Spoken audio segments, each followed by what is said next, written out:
Hey, everybody has financial goals, right? Well, not me. I don't have financial goals, and I'm going to explain to you why and why I don't like the idea of goals and why there's a better concept than actually having a goal. So, here's one of the reasons why I don't like goals, and this is not my idea. This is actually a pretty common idea by people who are really good at achieving things, that goals are not the best tactic.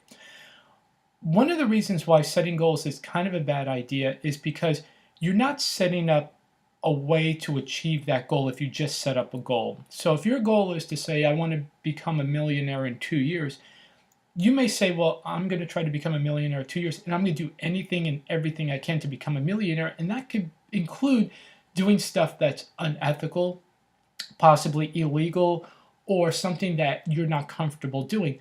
A great example is BitConnect. How many people either invested in BitConnect because they wanted to become very rich very quickly, or became affiliates of BitConnect because they knew they could become very rich very quickly?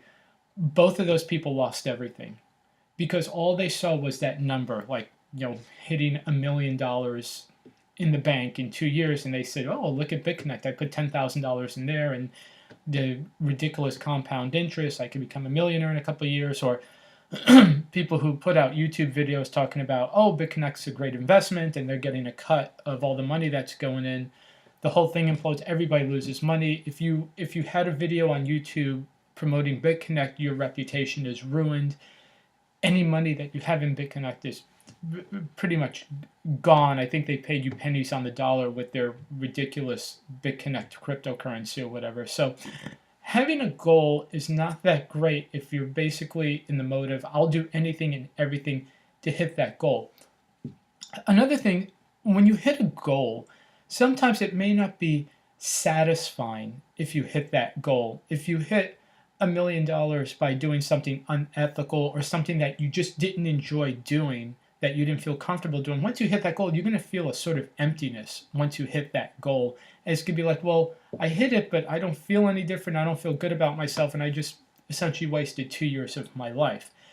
Another thing is, hitting a goal can sometimes not make you a better person if you didn't change as a person in order to achieve that goal. If you just sort of found a hack in the system, or you essentially got lucky.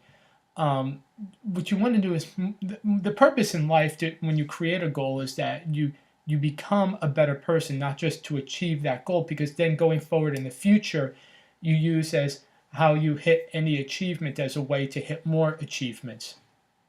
So, sometimes hitting a goal is like you hit the finish line, but you didn't really advance as a person. So here's, instead of a goal, what you should do is just create a system that works.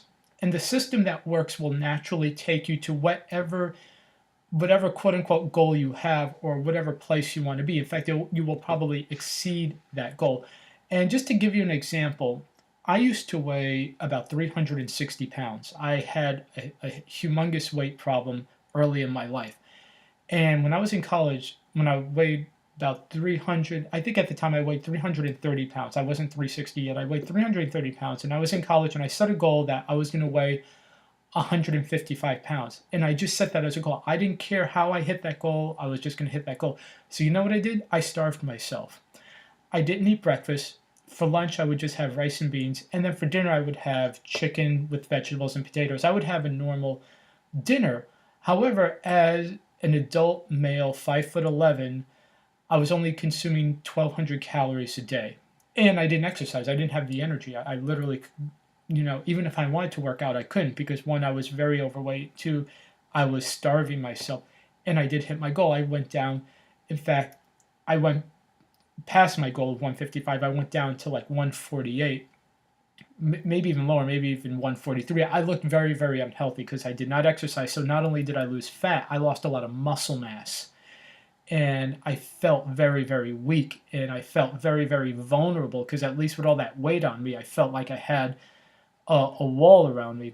So what happened was, after college, I gained, like, I started working, and I just, through the stress of starting a career at 21 years old, I gained all that weight back again. I went back up to 360 pounds, and I remained that way throughout my 20s. And then when I was approaching my 30s, I realized, look, I can't keep this weight on. That, like, I'm playing with fire. My health is going to catch up to me.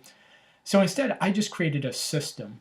And the system was, I wasn't going to try to hit a goal of a certain target weight.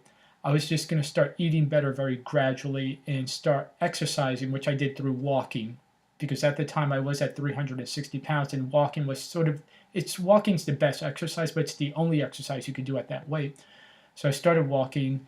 I started doing research, and I created a system where I would get all my nutrition while reducing things like saturated fat and added sugar. And I did it very, very gradually. And over the course of 3 years, I not only hit 155 pounds, I've maintained 155 pounds for the past 5 or 6 years. And I do it without any stress or strain.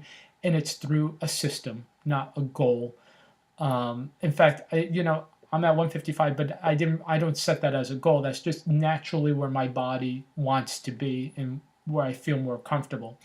So, if anything, since I talk a lot about finance here, if you're trying to hit some sort of financial desire, I'm not going to say a goal, because when you set a goal, you're thinking of a number, and when you think a number, you become obsessed with that number, and then you do something silly to hit that number. But wherever you want to be in life financially, just create a system of saving money, having a long-term investment, which usually should be like a low-cost index fund, and then on the short term, just find either a system of finding the right short-term investments or whatever.